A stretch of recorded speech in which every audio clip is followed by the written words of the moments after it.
Bom dia a todos, né? Iniciando essa aula online, ok? Vamos trabalhar em relação à degradação física do solo. O que vocês compreendem em relação à degradação física do solo? André, me dá uma resposta aí. Degradação física é erosão. Saber o que relaciona à degradação. Vamos falar um pouquinho de propriedade física do solo. Primeiro, física, que você consegue dimensionar, quantificar, né? Que são diretamente afetadas pelo processo de degradação, buscando atender como essas transformações acontecem de fato e também alguns indicadores que possam nos auxiliar no diagnóstico no campo. A textura é uma delas. Lembra a textura, André? Lá em Gênesis nós discutimos sobre isso. Catarina? Textura, sim. Ok. Lembrando que a textura nada mais é do que tamanhos de partículas. Então, naturalmente, a textura é um resultado de degradação física natural do solo, já que ela vai diferenciando o tamanho das partículas, ou seja, areia, silt e argila. A menor partícula esperada encontrar no solo seria o quê? Seria a argila. Lembrando que elas são tamanhos de partículas, que varia de argila, que é a menor partícula, que são partículas menores que 0,002 milímetros, ao tamanho dessa partícula, é bem fina. Silt varia de 0,002 a 0,05 milímetros. Aí nós temos aqui, especificamente, um fracionamento da areia. A areia vai de 2 a 0,05, mas podemos classificar na área de agronomia como areia fina e areia grossa. Na engenharia civil, eles classificam ainda mais ainda, que vai de areia muito grossa, média, fina e muito fina. De forma genérica, a textura do solo pode identificar no campo, porém, um diagnóstico mais preciso requer uma análise laboratorial. É necessário que nós façamos o quê? Uma quantificação de laboratório. A textura em si, no campo, como que a gente pode identificá-la? A maneira mais simples é usando o tato. Você vai para o campo, coleta uma alíquota de amostra, faz um trabalho com as mãos, sentindo entre os dedos a sensação de atrito, ou seja, agrega uma informação interessante. Demonstra que esse solo tem maior quantidade de areia. A sensação de seda vou te dar a sensação de maior quantidade de silt, um material mais siltoso. E a sensação bem fina, que é a sensação de talco, seria a caracterização do quê? De maior quantidade de argila. Só que isso é uma análise qualitativa. É necessário a gente obter a informação com uma análise quantitativa enviando para o laboratório. Por que é importante entender isso? Porque a textura, especificamente, elas são susceptíveis à ação de degradação. Porque por exemplo, a textura especificamente, a areia, por ser um material mais solto, ele é muito mais suscetível à erosão do que a argila. Porém, isso está diretamente ligado ao ambiente em si, ou seja, ao relevo. Independente da textura, em relação ao relevo, né, quanto mais acidentado o solo e mais desprotegido for esse solo, maior é a probabilidade do mesmo ser o quê? Degradado. Então, a gente precisa entender essas características físicas para poder tomar decisões apropriadas de como diminuir a degradação do solo.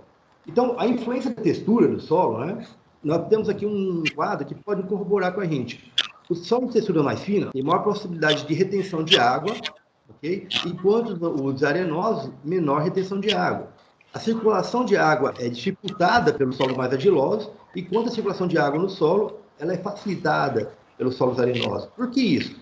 Lembrando que os solos argilosos têm maior concentração, ou seja, maior quantidade de microporos. E o solo de textura arenosa tem maior quantidade de macroporos, que facilita a infiltração, a percolação, a lixiviação dentro do perfil.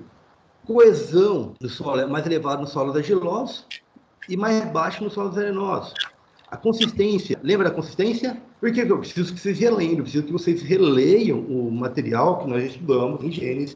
Lembrando que todo o conteúdo que nós estudamos, ele é cumulativo, ele não é feito de gaveta. Ou seja, terminou a disciplina, eu parei, guardei, joguei fora. Não é bem assim não. Nós precisamos trabalhar adequadamente essas informações. A consistência, pessoal, é como a gente vai trabalhar esse solo. Nós temos ela seca ou úmida, lembra disso? A seca só quando eu pego uma líquido de solo, um torrão, e aperto ele. Ele vai apresentar duro, semente duro, friado, trabalhar em relação a ele. Úmido vai ser plasticidade, pegajosidade. Lembra do rolinho que nós fizemos na mão uma vez? Ok? Esse rolinho para definir plasticidade. Quanto mais plástico for o solo, mais fácil ele é de ser moldado, ok? De ser trabalhado. Porém, eu tenho que tomar cuidado com a pegajosidade. Para quê? Para que na hora que eu usar alguns implementos agrícolas, ele não grudem nesses equipamentos. Por que é importante entender isso?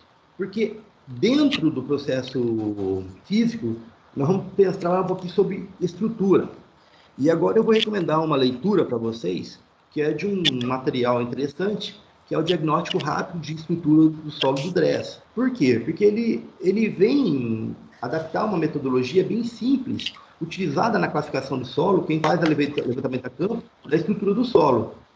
A estrutura do solo pode ser caracterizada quanto a 3 aspectos: o tipo, o tamanho e o grau de desenvolvimento. Então, nós temos que entender que, se vocês observarem aqui, se vocês observarem, essa estrutura aqui, ela forma blocos subangulares de tamanho grande. E que interessante isso? É justamente nessa estrutura que vão ficar acumulada a água no solo. Então, vamos lá.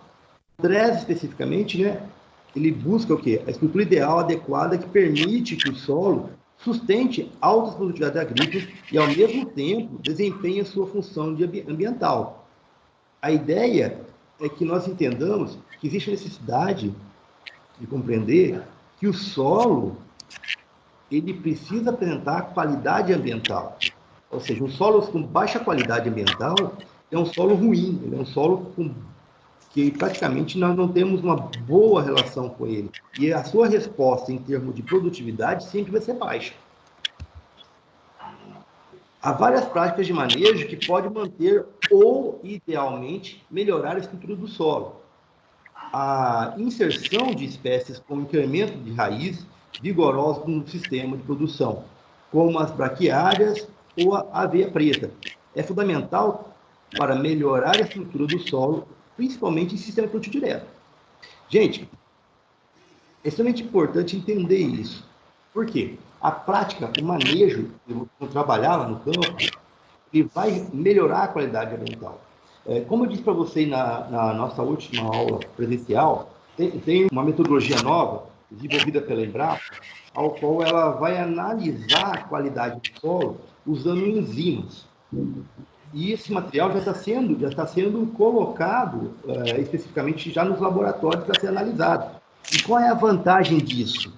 A vantagem é que você não vai precisar se adaptar em nada para coletar amostra de solo.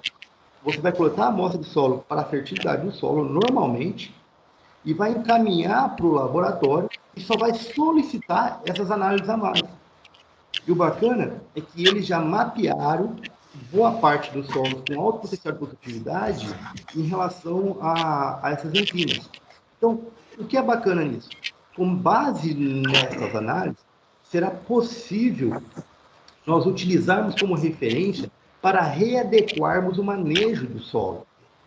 Por que eu falo isso? É muito difícil você fazer um produtor rural mudar o manejo dele. Por quê? Ele não vai mudar de qualquer forma, não vai alterar as atividades dele ali de qualquer maneira. Então, você precisa de uma ferramenta que vai te auxiliar a fazer isso. Olha, se você quer ter uma boa produtividade, atingir pelo menos 100 sacas de sojas aí, o estado, a condição de qualidade ambiental do seu solo não está apropriada e você vai ter essa informação.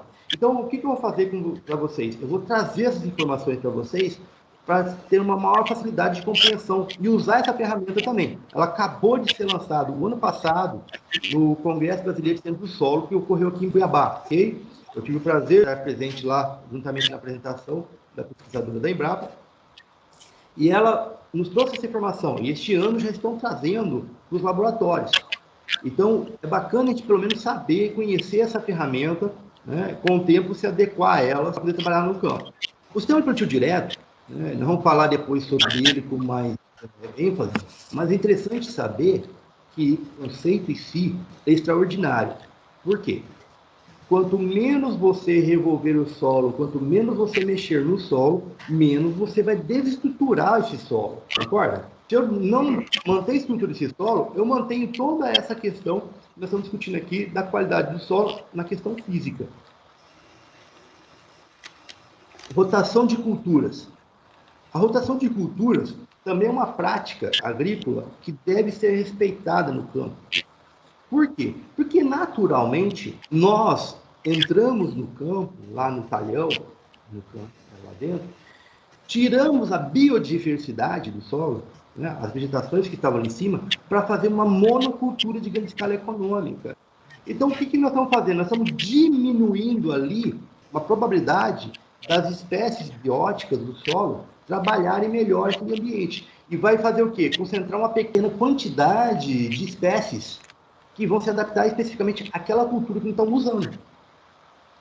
E a rotação de cultura é diferente de sucessão. Qual é a diferença de rotação para sucessão? Alguém sabe me dizer? A rotação de cultura é a mudança de cultura de uma safra para outra. Uma safra agrícola, ela vai de um ano para o outro. Tivemos uma safra agrícola 18, 19, depois agora nós estamos terminando a safra agrícola 19 e 20. Ok? Então, o ano passado, rotação de cultura, soja, no local, em vez de trabalhar com soja, trabalharei esse ano com algodão. Ok? Isso é rotação de cultura, mudar a cultura. De preferência, saindo de uma leguminosa para uma gramínea, para readequação da qualidade do solo. E sucessão. Eu acabei de colher a soja, eu planto milho. Isso é sucessão. Ok? Entenderam o conceito? Sim. Vamos lá. Porosidade do solo. Né? As propriedades físicas do solo, né, composidade, poros, macroporos, microporos, estudamos isso lá em Gênesis, né? É importante nós entendermos essa relação. Por quê? Porque ela vai ajudar especificamente a nossa tomada de decisão. Lembre-se que os macroporos são aqueles poros de maior espaço, normalmente se concentra por causa da quantidade de material mais grosseiro, ok? Então, ou seja, o macroporo estará presente tanto em solos de textura arenosa quanto de solo de textura média ou argilosa. A diferença é que será a sua quantidade, ok? Você tem maior concentração de macroporos em solos de textura arenosa e menor concentração de macroporos em solo de textura argilosa. Isso explica, de certa forma, por que os solos arenosos tendem a ter maior capacidade de infiltração da água e os solos argilosos têm menor capacidade de filtrar a água. Ok? E quanto mais você mexe nesse solo, quanto mais você degrada esse solo, a concentração de macroporos vão diminuir. Principalmente, uma das técnicas, um dos manejos mais utilizados no campo, que é os maquinários agrícolas. Quanto maior a quantidade de maquinários agrícolas sendo utilizado no campo, né, tendem ao quê? A aumentar a densidade do solo. Ou seja, diminuindo a concentração de macroporos e aumentando a concentração de microporos. Mas qual manejo pode ser considerado inadequado para o solo? Vamos lá. Aqui nós estamos apresentando para vocês um manejo utilizando uma grade. Nós usamos aqui como contexto, como conceito, como manejo convencional. Gente, manejo convencional, a gente não pode usar ele como especificamente errado, mas podemos colocá-lo como inadequado. Por quê?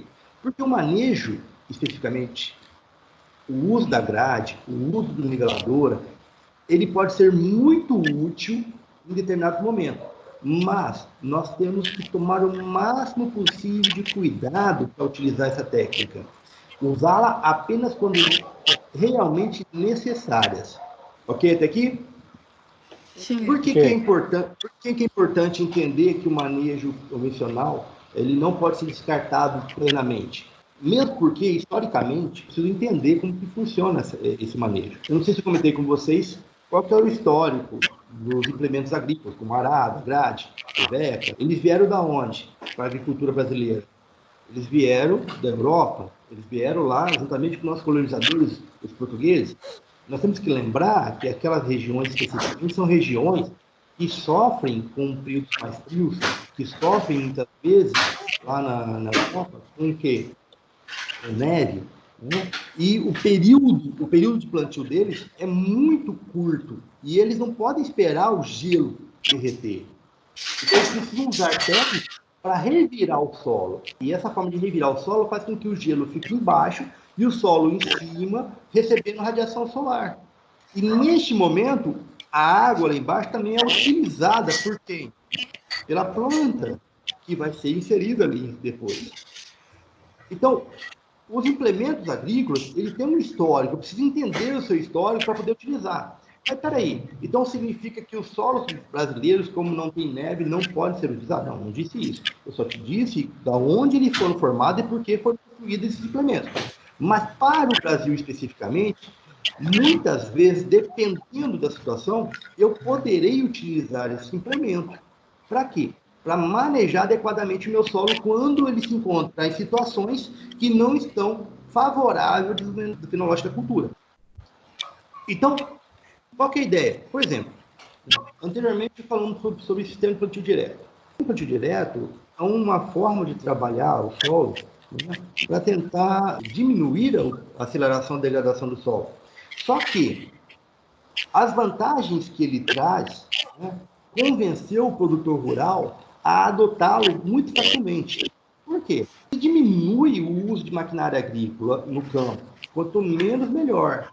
Só que, infelizmente, muitas áreas que se adequaram ao uso do plantio direto, ou seja, aqui no Mato Grosso, nós temos aqui o que chamamos de cultivo mínimo, muitos deles não se utilizou um processo de adequação do solo para se realmente implantar o plantio direto. Eles simplesmente, a maioria das áreas, pararam de trabalhar o solo de um ano para o outro. Pararam. Não vou mexer mais, vou trabalhar plantio direto e vou cultivar ativamente em cima dessa área sem trabalhar. E o que acontece? Muitas dessas práticas acabam causando problemas. Lembrando que nem tudo é bom e nem tudo é ruim. Nós precisamos entender como que funciona para poder equilibrar na balança esse manejo adequado. Porque o plantio direto, uma vez que eu parei de trabalhar no solo, eu não vou conseguir mais o quê? Homogeneizar a camada de 0 a 20 ali, que é a camada que normalmente a gente utiliza como referência, por causa que os implementos vão trabalhar melhor essa camada. E uma vez que você não homogeneiza esse solo, o que vai acontecer? Você vai ver uma concentração na superfície. Do quê? Principalmente dos fertilizantes. E, normalmente, na prática que nós estamos utilizando no campo, né, aqui no Mato Grosso especificamente, nós temos utilizado o quê? Uma adubação a lanço, para poder trabalhar o manejo mais adequado dessa área em relação ao tempo de plantio, ok? Então, tem-se optado em usar plantadeiras de maior quantidade de linhas e retirando o peso maior das plantadeiras, que são o quê? As adubadeiras. E, neste caso, ao tirar as adubadeiras que fariam a adubação na linha, estão se adaptando usando a adubação a lanço. Eles não estão errados em relação a usar o manejo, mas pode estar equivocados em relação ao tipo de solo que estão trabalhando. Porque o seu solo, especificamente, eu tenho que fazer com que o elemento químico essencial para a planta também faça o quê? Seja percolado e atinja uma profundidade adequada. Para quê? Para que as raízes também desçam no perfil. E uma vez que ela descer no perfil, nos períodos de veranico, elas vão fazer o quê? Buscar água lá embaixo. Se o adubo fica concentrado aqui em cima, para que ela vai descer? Concorda? Para que a raiz vai descer? Para que a raiz vai se concentrar a maior quantidade lá embaixo? Não tem necessidade, já que está tudo aqui em cima. Só que, aonde é a faixa que vai sofrer durante os veranicos? É na superfície. Por quê? A radiação solar, ela vai bater na superfície do ambiente e vai aumentar o processo de evapotranspiração. E a camada superficial é a primeira que vai perder a água. E, consequentemente, o desenvolvimento fenológico da cultura vai ser afetado.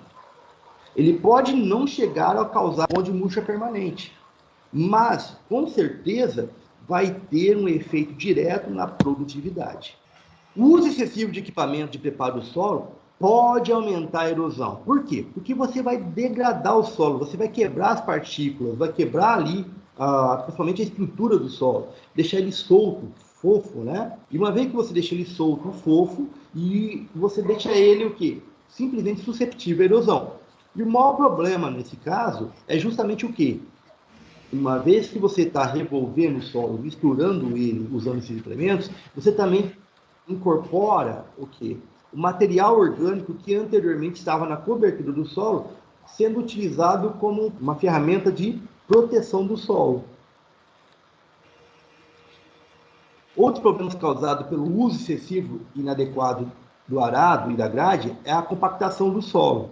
O que é a compactação do solo? Alguém lembra? Nada mais é do que o aumento da densidade do solo. O aumento da densidade do solo, pessoal, lembra a fórmula básica? Densidade é igual a massa dividida pelo volume.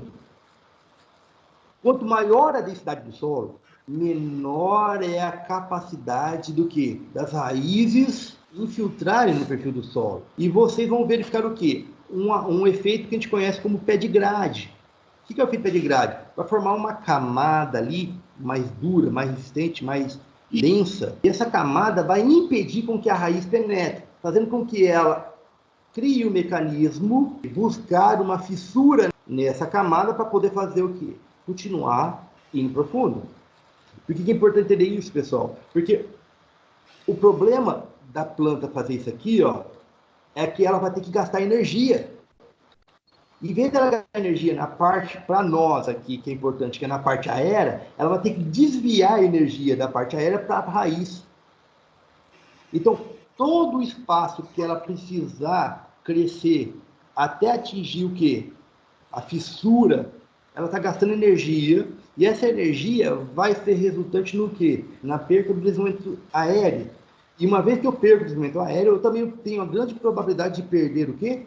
Produtividade. Professor, por que a gente está discutindo produtividade? Porque é justamente aí que eu convenço o produtor rural em readequar o manejo da área. Por quê? Porque, de uma certa forma, nós somos obrigados a buscar a maior produtividade possível dentro de uma área, com o menor custo possível, ok? Utilizando as técnicas mais adequadas para cada tipo de solo. As camadas compactadas tendem a aumentar a erosão, pois dificultam a infiltração da água da chuva, saturando rapidamente o solo, o que aumenta o escorrimento superficial da água, que arrasta consigo as partículas do solo. Esse nome é chamado de escoamento superficial, também conhecido como runoff. Por que eu coloquei essa informação aqui? Porque uma vez que vocês começarem a fazer leituras específicas, vocês vão encontrar muito esse termo runoff. O que é runoff? Escorrimento superficial do solo. Por quem? Pela água. Então, você já entende um pouquinho desse conceito e você já consegue trabalhar melhor a interpretação. Gente, nós temos que tomar cuidado, porque a ação antrópica, ela vai fazer o quê? Vai aumentar a compactação do solo. Só que, naturalmente, existem alguns solos que tendem a aumentar a concentração de argila em subsuperfície. Um deles é o quê? É o processo de podisolização. Lembra disso? Que é o processo de diluviação e aluviação. Partícula de argila da parte superficial tende a ser deslocada até uma parte subsuperficial. Muito comum para o solo de horizonte bitextural, que são os artissolos, que são os nubissolos, que são os planossolos. Estes solos são solos que, dependendo do relevo, são altamente susceptíveis à erosão. Então, os solos com bitexturais, se eu tiver em locais cuja rampa, cuja declividade seja acentuada, e eu não tenho uma proteção de solo muito boa, são solos muito susceptíveis à erosão. Erosão, pessoal, nós temos que ter um pouquinho de cuidado. É tão importante no processo de conservação que nós vamos estudar para discutir especificamente o potencial de erosividade das áreas, e nós vamos usar uma técnica chamada Rusli. Nós temos que entender os conceitos. Vamos lá. Erosividade, fator ou capacidade medida da intensidade das diferentes agentes geológicos, chuva em especial, o gelo, o vento, rios, mares, em promover erosão em um determinado tipo de solo ou terreno geológico. Erodibilidade. Erodibilidade é o fator ao qual o solo tem de ser susceptível à erosão. Por que é importante nós discutirmos isso? Porque, dependendo da classe de solo, dependendo do solo especificamente, ele pode ser mais suscetível ou menos suscetível à erosão. E uma vez que eu entendo isso, eu vou buscar práticas agrícolas mais adequadas para cada tipo de solo. Então, pessoal, vocês, ao longo desse período aqui que nós tivemos apenas com material do portal, vocês também tiveram acesso ao livro. E agora eu vou fazer algumas perguntas para vocês diretamente. Quero ver se vocês realmente gastaram o seu tempinho aí, né? Então vamos lá. Eu gosto de usar essa ferramenta aqui, ó. Faça valer a pena, que está aí dentro do seu livro. Especificamente, o pior erro é ficar o tempo todo com medo de cometer algum erro. Então, não tenham medo. Vamos lá, vamos gastar o nosso tempinho aí dentro e vamos tentar entender um pouquinho aqui. Primeiro, a primeira questão que eu estou citando aqui é constitui os espaços vazios entre os agregados do solo, bem como aqueles estabelecidos entre as partículas do solo unidas para formar esse agregado. Portanto, é muito influenciada pela textura e estrutura. A qual propriedade física do solo refere-se à definição apresentada no texto base dessa questão? Vamos lá? Porosidade, será? Catarina. Quem mais? Quem mais? É a porosidade. Com certeza. Essa é uma pergunta de nível fácil, né, gente?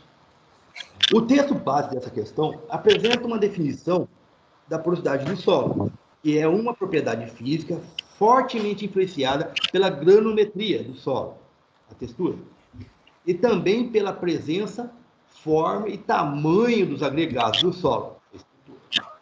Ok, até aqui? Vamos lá para a segunda. A estrutura do solo é caracterizada pela presença e a qualidade dos agregados do solo.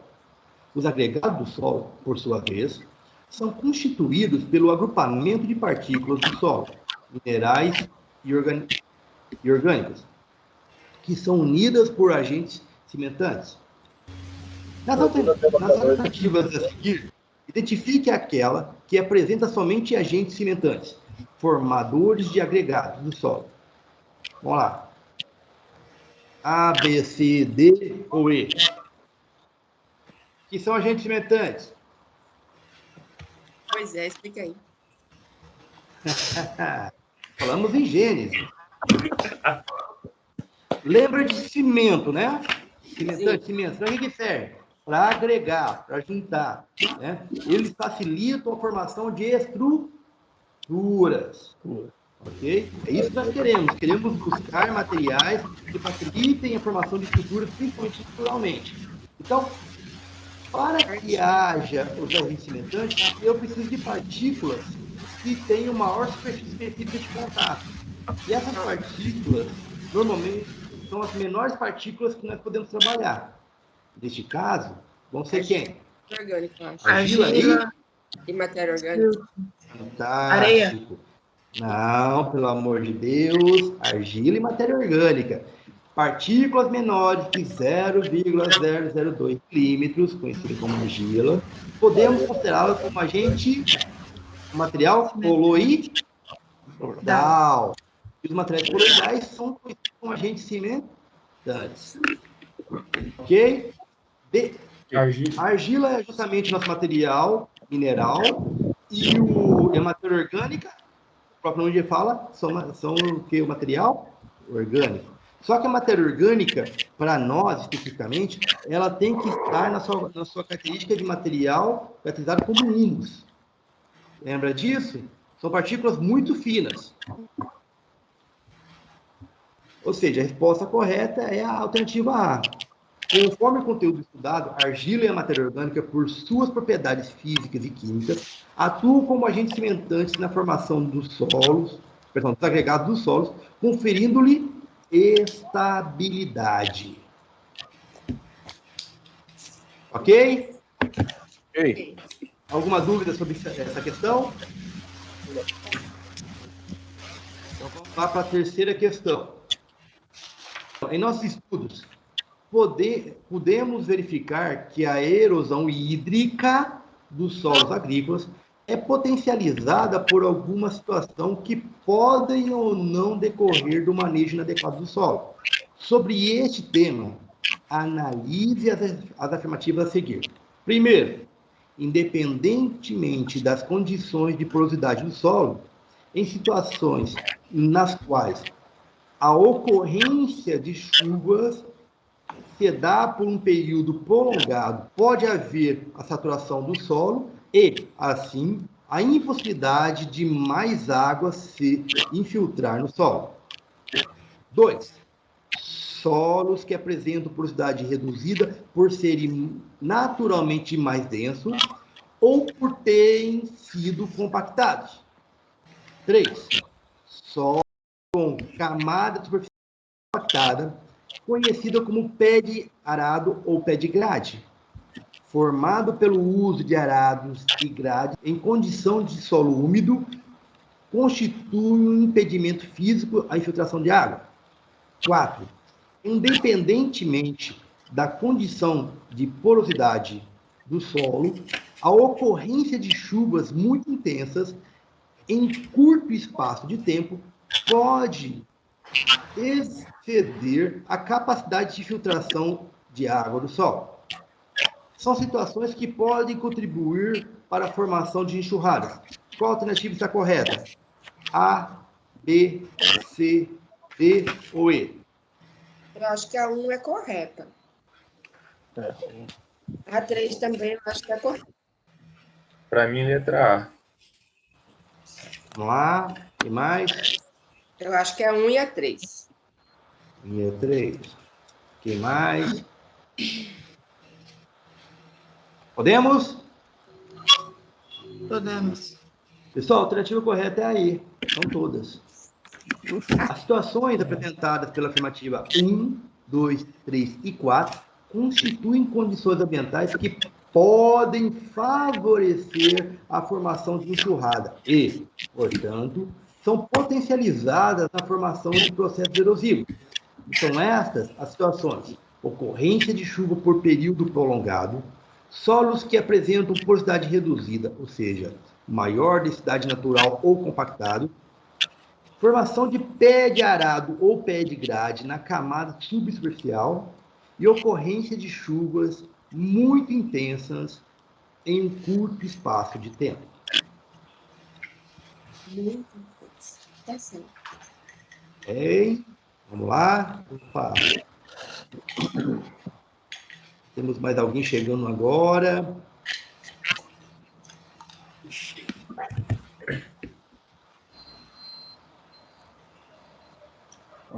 Ele já saiu também. Ligeiro, hein? Era eu que estava. Calma aí, pessoal. Vamos lá, pessoal. Então, ou seja, nós discutimos até agora a relação da degradação física do solo. Nós falamos sobre o quê?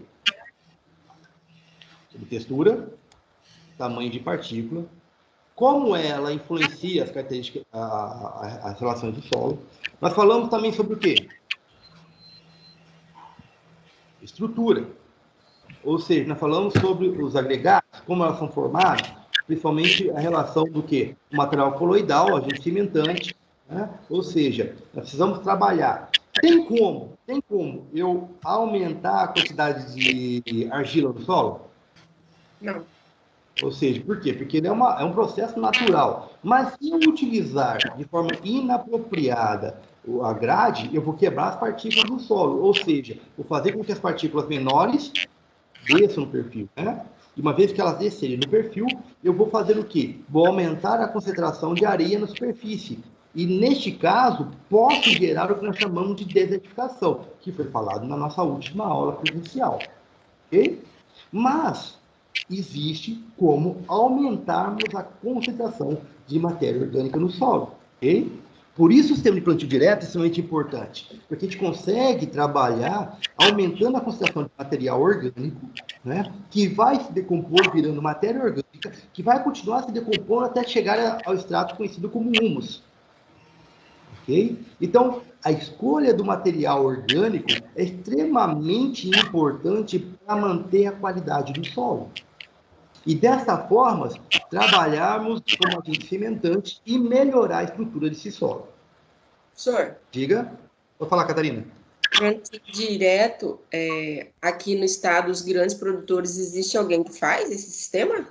Pessoal, é o seguinte, eu vou dar uma aula, eu vou ministrar uma aula especificamente falando sobre plantio direto, ok? Mas aqui no estado do Mato Grosso, na nossa região daqui para cima, nós temos que entender que a prática mais comum utilizada é o que nós chamamos de cultivo mínimo. Ok. Por quê? Porque eu preciso entender o conceito de plantio direto. O conceito de plantio direto chama-se plantar diretamente no solo, sem nenhum tipo de revolvimento. Ok? No nosso estado, há uma necessidade especificamente de adequação do plantio. Essa adequação, normalmente, ela é feita de que maneira? Nos implementos de plantio, ou seja, na plantadeira. As nossas plantadeiras, normalmente, elas são adequadas, são adaptadas para esse tipo de ambiente. Ou seja, na frente da plantadeira, na linha, nós temos um disco de corte. Por quê? Porque nós precisamos cortar a palhada de excesso. Logo atrás, eu preciso de uma ferramenta chamada botinha, que ele vai rasgar a superfície do solo. Um simples rasgo, é pequeno, mas ele vai precisar rasgar. Por quê? Porque o nosso tipo de solo, eles agregam muito e acabam formando uma cobertura, precisando fazer o quê? Uma abertura, separar o solo. Aí vem o que? A plantadeira coloca a semente e logo depois vem fechando. Este rasgo, este pequeno rasgo, nós estamos revolvendo o solo. Saindo do princípio básico, conhecido como plantar diretamente no solo, sem nenhum tipo de revolvimento. Daí, nós utilizamos o termo cultivo mínimo, ou seja, mínimo revolvimento de solo. Por quê? Porque nós estamos só revolvendo aquilo necessário para colocar semente. Este conceito pode ser melhor observado na Comissão Brasileira de Plantio Direto. Tem um site deles, você pode acessar lá dentro, procurar Comissão Brasileira de Plantio Direto. Eles vão especificar esse conceito. Lá eles mesmos discutem essa relação. Por quê, gente? Porque seria muito bom nós pudéssemos colocar o plantio direto. Mas nós temos que entender também que nós estamos num ambiente cuja a degradação do material orgânico é muito maior do que a degradação do material orgânico lá da região do Rio Grande do Sul, região sul do país. Por quê? Porque o nosso clima aqui é muito mais calor, nós temos muito mais quente. Como é muito mais quente, ele acelera a degradação, principalmente por causa da umidade. Né? Nós temos umidade, nós temos calor, nós temos todo um ambiente que favorece a degradação do solo, da matéria orgânica do solo. E uma vez que favorece a degradação, rapidamente aquele material utilizado na cobertura, ele acaba sendo o quê?